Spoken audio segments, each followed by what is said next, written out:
National Weather Service has issued, just activated the warning alarm of the test during dangerous weather situations. Specially built radios are automatically activated to warn of the impending hazard. Test and warning alarm tone will be normally conducted at this time every Wednesday between 11 a.m. and noon.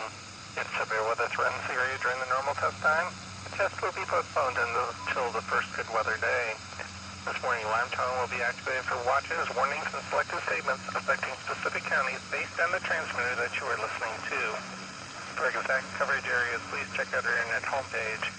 We see the warning alarm tone will vary at any given location, especially greater distances from the transmitter and also in large buildings. This concludes the weekly warning alarm test. We now return to our normally scheduled programming.